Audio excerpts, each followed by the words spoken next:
ನಾಳೆ ವಿಧಾನಸಭೆಯಲ್ಲಿ ಸರ್ಕಾರಕ್ಕೆ ಒಂದು ರೀತಿಯ ಅಗ್ನಿ ಪರೀಕ್ಷೆ. ವಕ್ಫ್ನ ವಿಚಾರಕ್ಕೆ ಸರ್ಕಾರ ಉತ್ತರವನ್ನ ಕೊಡಬೇಕಾಗಿದೆ. ನಾಳೆ ವಕ್ಫ್ ಬೋರ್ಡ್ ನೋಟಿಸ್ ಬಗ್ಗೆ ಸರ್ಕಾರ ಉತ್ತರವನ್ನ ಕೊಡ್ಲಿಕ್ಕಿದೆ. ಸದನದಲ್ಲಿ ಉತ್ತರವನ್ನ ನೀಡುವುದಕ್ಕೆ ಸಚಿವ ಜಮೀರ್ ಅಹಮದ್ ಸಿದ್ಧತೆ ಮಾಡಿಕೊಳ್ತಾ ಇದ್ದಾರೆ. ಸಿಎಂ ಸಿದ್ದರಾಮಯ್ಯ ಕೂಡ ಮಾತನಾಡೋದಕ್ಕೆ ನಿರ್ಧಾರ ಮಾಡಿದ್ದಾರೆ ಈ ವಕ್ಫ್ನ ವಿಚಾರವಾಗಿ. ಅದರಲ್ಲೂ ಮುಖ್ಯವಾಗಿ ಅನ್ವರ್ ಮಾನಪಾಡಿ ವರದಿಯ ಬಗ್ಗೆ ಖುದ್ದು ಸಿಎಂ ಉತ್ತರಿಸೋದಕ್ಕೆ ನಿರ್ಧಾರ ಮಾಡಿದ್ದಾರೆ. ಇದೇ ಸಿದ್ದರಾಮಯ್ಯ ಅವರು ಅನ್ವರ್ ಮಾನಪಾಡಿ ಅವರ ವಿಚಾರವನ್ನ ಪ್ರಸ್ತಾಪ ಮಾಡಿ ವಿಜೇಂದ್ರ ವಿರುದ್ಧ ಗಂಭೀರ ಆರೋಪವನ್ನ ಮಾಡಿದ್ರು. ಸಿಬಿಐ ತನಿಖೆ ಯಾಕಾಗಬಾರದು, ಪ್ರಧಾನಿ ಮೋದಿ ಅವರನ್ನು ಕೂಡ ಪ್ರಶ್ನೆ ಮಾಡಿದ್ರು. ಸೊ ನಾಳೆ ಈ ವಕ್ಫ್ ಬೋರ್ಡ್ ನೋಟಿಸ್ ಬಗ್ಗೆ ಸರ್ಕಾರ ಉತ್ತರವನ್ನ ಕೊಡಬೇಕು. ಉತ್ತರವನ್ನ ಕೊಡೋದಕ್ಕೆ ಸಿದ್ಧತೆಯನ್ನ ಮಾಡಿಕೊಳ್ತಾ ಇದೆ. ರಾಜ್ಯದಾದ್ಯಂತ ವಕ್ಫ್ ರೈತರ ಭೂಮಿಯನ್ನ ಕಬಳಿಸಿ ವಕ್ಫ್ ನುಂಗಿ ನೀರು ಕುಡಿತಾ ಇದೆ ಅನ್ನುವಂತಹ ಗಂಭೀರ ಆರೋಪ. ಇದಕ್ಕೆ ಸರ್ಕಾರದ ಉತ್ತರ ಯಾವ ರೀತಿ ಇರುತ್ತೆ ನೋಡೋಣ.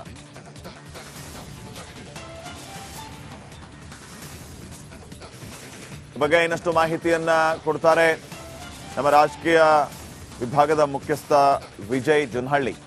ವಿಜಯ್, ಮುಖ್ಯವಾಗಿ ಅನ್ವರ್ ಮಾನಪಾಡಿ ವರದಿ ಬಗ್ಗೆ ಖುದ್ದು ಮುಖ್ಯಮಂತ್ರಿಗಳು ಉತ್ತರ ಕೊಡ್ತಾರೆ ಅಂತ ನಿರ್ಧಾರ ಏನ್ ಮಾಡಿದ್ದಾರೆ, ಏನೆಲ್ಲ ನಿರೀಕ್ಷೆ ಮಾಡಬಹುದು ನಾವು? ಏನಿದು ಅನ್ವರ್ ಮಾನಪಾಡಿ ವರದಿ? ಶ್ರೀಪಾದ್, ವಕ್ಫ್ ಸಂಬಂಧಪಟ್ಟಂತೆ ಏನು ರೈತರಿಗೆ ನೋಟಿಸ್ ಅನ್ನ ಕೊಡಲಾಗಿದೆ ಜಮೀನುಗಳಿಗೆ, ಅದಕ್ಕೆ ಸಂಬಂಧಪಟ್ಟಂತೆ ಸದನದಲ್ಲಿ ಇಡೀ ದಿನ ಚರ್ಚೆ ಆಗಿರುವಂತದ್ದು. ಅದಕ್ಕೆ ಸಂಬಂಧಪಟ್ಟಂತೆ ನಾಳೆ ಸರ್ಕಾರದ ಉತ್ತರ. ಆದ್ರೆ ಇದರ ಮಧ್ಯೆ ವಕ್ಫ್ ವಿಚಾರಕ್ಕೆ ಸಂಬಂಧಪಟ್ಟಂತೆ ಈ ಹಿಂದೆ ಬಿಜೆಪಿ ಸರ್ಕಾರದಲ್ಲಿ ಅನ್ವರ್ ಮಾನಪಾಡಿ ಕೊಟ್ಟಿದ್ದಂತ ವರದಿ ಸಂಬಂಧಪಟ್ಟಂತೆ ಇದೆ. ಅದು ಈಗ ಏನು ಸಾಕಷ್ಟು ಪ್ರಾಮುಖ್ಯತೆ ಪಡ್ಕೊಂಡಿರೋದು. ಯಾಕಂದ್ರೆ ಖುದ್ದು ಮುಖ್ಯಮಂತ್ರಿ ಸಿದ್ದರಾಮಯ್ಯ ಸೇರಿದಂತೆ ಕಾಂಗ್ರೆಸ್ನ ಪ್ರಮುಖರು ಆರೋಪ ಮಾಡಿರುವಂತದ್ದು, ಆ ಅನ್ವರ್ ಮಾನಪಾಡಿ ವರದಿಯ ಕೊಡುವಂತ ಸಂದರ್ಭದಲ್ಲಿ ವಿಜೇಂದ್ರ ಅವರಿಗೆ 105 ಕೋಟಿ ರೂಪಾಯಿ, ವಿಜೇಂದ್ರ ಅವರು ಏನು ಅನ್ವರ್ ಮಾನಪಾಡಿ ಅವರಿಗೆ 105 ಕೋಟಿ ರೂಪಾಯಿ ಆಮಿಷವನ್ನು ಒಡ್ಡಿದ್ರು, ವರದಿ ಬಿಡುಗಡೆ ಮಾಡಬಾರ್ದು ಅಂತ ಪ್ರಸ್ತಾಪ ಮಾಡಿರುವಂತದ್ದು. ಅದನ್ನು ಸಿಬಿಐ ತನಿಖೆಗೆ ಆಗ್ರಹಿಸಿರುವಂತದ್ದು. ಇದು ನಾಳೆ ಸದನದಲ್ಲಿ ಪ್ರಸ್ತಾಪ ಆಗುವಂತ ಸಾಧ್ಯತೆ ಇರುವಂತದ್ದು. ಈ ಹಿನ್ನೆಲೆಯಲ್ಲಿ ನಾಳೆ ಒಂದು ರೀತಿಯಲ್ಲಿ ವಾಕ್ಸಮರಕ್ಕೆ ಕಾರಣ ಆಗುವುದು. ಖುದ್ದು ಮುಖ್ಯಮಂತ್ರಿ ಸಿದ್ದರಾಮಯ್ಯ ಅವರು ಉತ್ತರ ಕೊಡುವಂತದ್ದು ಸಚಿವ ಜಮೀರ್ ಅಹಮದ್ ಖಾನ್. ಇದೇ ವೇಳೆ ಸದನದಲ್ಲಿ ನಾಳೆ ಏನು ಈ ಒಂದಷ್ಟು ವಿಚಾರಗಳ ಸಂಬಂಧಪಟ್ಟಂತೆ, ವಕ್ಫ್ ವಿಚಾರ ಸಂಬಂಧಪಟ್ಟಂತೆ ನಾಳೆ ಸದನದಲ್ಲಿ ಮುಖ್ಯಮಂತ್ರಿ ಸಿದ್ದರಾಮಯ್ಯ ಕೂಡ ಮಾತಾಡಕ್ಕೆ ತೀರ್ಮಾನ ಮಾಡಿರುವಂತದ್ದು. ಇದು ಒಂದಷ್ಟು ಆರೋಪ ಪ್ರತ್ಯಾರೋಪಕ್ಕೆ ಕಾರಣ ಆಗುವಂತ ಸಾಧ್ಯತೆ ಇರುವಂತದ್ದು. ಶ್ರೀಪಾದ್, ಓಕೆ, ಥ್ಯಾಂಕ್ ಯು ಮಾಹಿತಿಗಾಗಿ.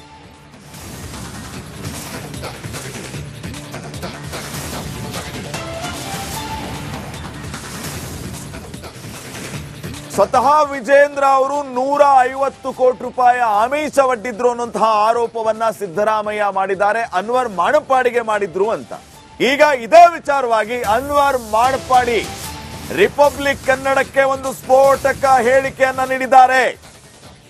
ಅನ್ವರ್ ಮಾನಪಾಡಿ ಅವರು ರಿಪಬ್ಲಿಕ್ ಕನ್ನಡದ ಜೊತೆಗೆ ಮಾತಾಡುವಾಗ ಕೊಟ್ಟಿರುವ ಸ್ಫೋಟಕ ಹೇಳಿಕೆ ಏನಂತಂದ್ರೆ, ವಕ್ಫ್ ವರದಿ ಬಗ್ಗೆ ನನಗೆ ಹಣದ ಆಮಿಷ ನೀಡಿದ್ದು ಕಾಂಗ್ರೆಸ್, ಶಾಸಕ ವಿಜೇಂದ್ರ ನನಗೆ ಲಂಚದ ಆಮಿಷ ಒಡ್ಡಿರಲಿಲ್ಲ, ವಕ್ಫ್ ಆಸ್ತಿ ಅಕ್ರಮದಲ್ಲಿ ಕಾಂಗ್ರೆಸ್ ಮುಖಂಡರ ಕೈವಾಡ ಇದೆ, ವಿದೇಶದಲ್ಲಿ ಹಣ ಅರೇಂಜ್ ಮಾಡುವುದಾಗಿ ಕಾಂಗ್ರೆಸ್ ಆಮಿಷವನ್ನ ಒಡ್ಡಿದ್ದು, ವಕ್ಫ್ ವರದಿ ಬಗ್ಗೆ ನನಗೆ ಹಣದ ಆಮಿಷ ನೀಡಿದ್ದು ಕಾಂಗ್ರೆಸ್ ಹೊರತಾಗಿ ಶಾಸಕ ವಿಜೇಂದ್ರ ಅಲ್ಲ.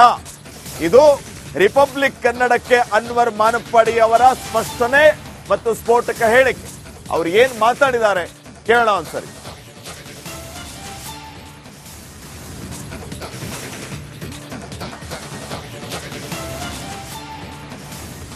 ಓಕೆ ನೋಡಿ, ಬಹಳ ಸ್ಫೋಟಕ ಹೇಳಿಕೆಯನ್ನ ಕೊಟ್ಟಿರೋದು ಅನ್ವರ್ ಮಾನಪಾಡಿ ಅವರು. ಈಗ ಸಿದ್ದರಾಮಯ್ಯ ಅವರು ಈ ವಿಚಾರವನ್ನ ಪ್ರಸ್ತಾಪ ಮಾಡಿ ನೇರವಾಗಿ ಪ್ರಧಾನಿ ಮೋದಿ ಅವರನ್ನ ಪ್ರಶ್ನೆ ಮಾಡಿದ್ರು. ಅನ್ವರ್ ಮಾನಪಾಡಿ ಅವರನ್ನ ಬಾಯಿ ಮುಚ್ಚೋದಕ್ಕೆ ಆಮಿಷ ಒಡ್ಡಿದ್ದು ವಿಜೇಂದ್ರ, ಬರೋಬ್ಬರಿ 150 ಕೋಟಿ ರೂಪಾಯಿ ಆಮಿಷ ಒಡ್ಡಿದ್ರು ಅಂತ.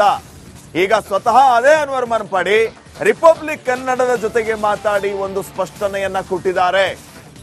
ನನಗೆ ಆಮಿಷ ಒಡ್ಡಿದ್ದು ಶಾಸಕ ವಿಜೇಂದ್ರ ಅಲ್ಲ, ಕಾಂಗ್ರೆಸ್ ಅಂತ ಹೇಳಿದ್ದಾರೆ. ಸಂಬಂಧಪಟ್ಟಂತೆ ವರದಿ ಸಂಬಂಧಪಟ್ಟಂತೆ ಏನು ಸದನದಲ್ಲಿ ಮಾತಾಡಿ ತಮ್ಮ ಗಮನಕ್ಕೆ ಬಂದಿದೆ. ಕಾಂಗ್ರೆಸ್ ಆರೋಪ ಮಾಡಿರುವಂತದ್ದು, ವರದಿ ಕೊಟ್ಟಂತ ಸಂದರ್ಭದಲ್ಲಿ ನೀವು ವರದಿ ಬಿಡುಗಡೆ ಮಾಡಬಾರ್ದು ಅಂತ ನಿಮ್ಮ ಮೇಲೆ ಏನು ಒತ್ತಡ ಬಂದಿತ್ತು, ವಿಜೇಂದ್ರ ಅವರು ಒತ್ತಡ ಹಾಕಿದ್ರು ಅಂತ ಖುದ್ದು ಸಿದ್ದರಾಮಯ್ಯ ಕೂಡ ಹೇಳಿರುವಂತದ್ದು ಕಾಂಗ್ರೆಸ್ ನಾಯಕರು. ಏನ್ ಹೇಳ್ತಾರೆ ಸರ್ ಈ ಬಗ್ಗೆ? ಸಿದ್ದರಾಮಯ್ಯ ಅವರು ಸಿಬಿಐಗೆ ಹಸ್ತಾಂತರ ಮಾಡಬೇಕೆಂದು ಹೇಳಿದಕ್ಕೆ ನಾನು ಅದನ್ನ ಖಂಡಿತವಾಗಿ ವೆಲ್ಕಮ್ ಮಾಡ್ತಾ ಇದ್ದೇನೆ. ನಾನು ಖಂಡಿತವಾಗಿ ಮಾಡ್ತಾ ಇದ್ದೇನೆ. ಮತ್ತು ನನಗೆ ಅಮಿತ್ ಶಾ ಒಡ್ಡಿದ್ದು ಕಾಂಗ್ರೆಸ್ ಅವರೆಲ್ಲ ಮತ್ತೆ ಯಾರು ಕೊಟ್ಟಿಲ್ಲ ಹಂಗೆ. ಅದರಲ್ಲಿ ನಾನು ಯಾರು ನನ್ನ ರಿಪೋರ್ಟಿಗೆ ತಡೆ ಒಡ್ಡುತ್ತಾರೋ ಅವ್ರ ಮೇಲೆ ಕಿಡಿಕಾರಿದ್ದು ಸಹಜ, ನಾನು ಮಾಡಿದ್ದೇನೆ.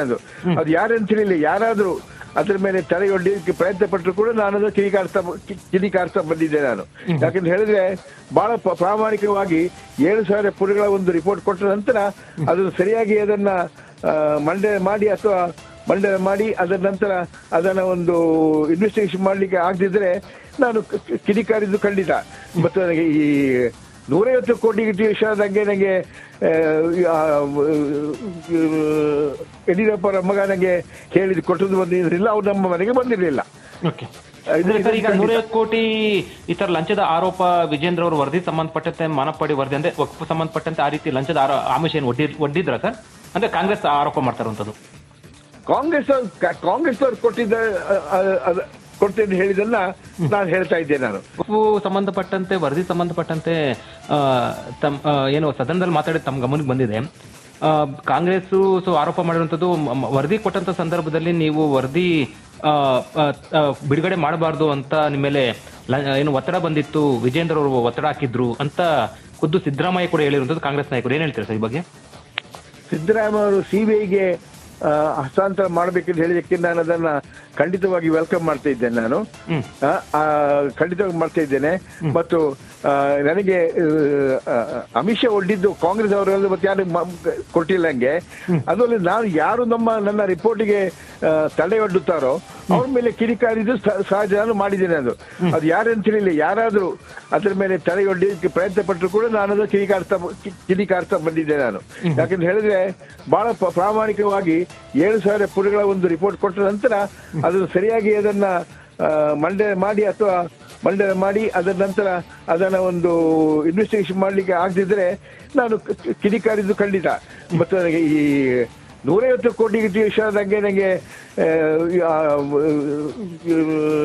ಯಡಿಯೂರಪ್ಪರ ಮಗ ನನಗೆ ಹೇಳಿದ್ದು ಕೊಟ್ಟದ್ದು ಬಂದಿರಲಿಲ್ಲ, ಅವ್ರು ನಮ್ಮ ಮನೆಗೆ ಬಂದಿರಲಿಲ್ಲ.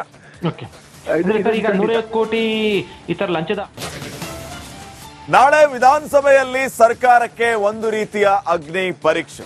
ವಕ್ಫ್ನ ವಿಚಾರಕ್ಕೆ ಸರ್ಕಾರ ಉತ್ತರವನ್ನ ಕೊಡಬೇಕಾಗಿದೆ.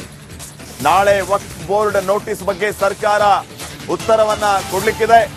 ಸದನದಲ್ಲಿ ಉತ್ತರವನ್ನ ನೀಡೋದಕ್ಕೆ ಸಚಿವ ಜಮೀರ್ ಅಹಮದ್ ಸಿದ್ಧತೆ ಮಾಡಿಕೊಳ್ತಾ ಇದ್ದಾರೆ.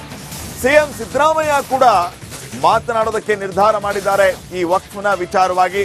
ಅದರಲ್ಲೂ ಮುಖ್ಯವಾಗಿ ಅನ್ವರ್ ಮಾನಪ್ಪಾಡಿ ವರದಿಯ ಬಗ್ಗೆ ಖುದ್ದು ಸಿಎಂ ಉತ್ತರಿಸೋದಕ್ಕೆ ನಿರ್ಧಾರ ಮಾಡಿದ್ದಾರೆ. ಇದೇ ಸಿದ್ದರಾಮಯ್ಯ ಅವರು ಅನ್ವರ್ ಮಾನಪ್ಪಾಡಿ ಅವರ ವಿಚಾರವನ್ನ ಪ್ರಸ್ತಾಪ ಮಾಡಿ ವಿಜೇಂದ್ರ ವಿರುದ್ಧ ಗಂಭೀರ ಆರೋಪವನ್ನ ಮಾಡಿದ್ರು. ಸಿಬಿಐ ತನಿಖೆ ಯಾಕಾಗಬಾರದು, ಪ್ರಧಾನಿ ಮೋದಿ ಅವರನ್ನು ಕೂಡ ಪ್ರಶ್ನೆ ಮಾಡಿದ್ರು. ಸೊ ನಾಳೆ ಈ ವಕ್ಫ್ ಬೋರ್ಡ್ ನೋಟಿಸ್ ಬಗ್ಗೆ ಸರ್ಕಾರ ಉತ್ತರವನ್ನ ಕೊಡಬೇಕು. ಉತ್ತರವನ್ನ ಕೊಡೋದಕ್ಕೆ ಸಿದ್ಧತೆಯನ್ನ ಮಾಡಿಕೊಡ್ತಾ ಇದೆ. ರಾಜ್ಯದಾದ್ಯಂತ ವಕ್ಫ್ ರೈತರ ಭೂಮಿಯನ್ನ ಕಬಳಿಸಿ ವಕ್ಫ್ ನುಂಗಿ ನೀರು ಕುಡಿತಾ ಇದೆ ಅನ್ನುವಂತಹ ಗಂಭೀರ ಆರೋಪ. ಇದಕ್ಕೆ ಸರ್ಕಾರದ ಉತ್ತರ ಯಾವ ರೀತಿ ಇರುತ್ತೆ ನೋಡೋಣ.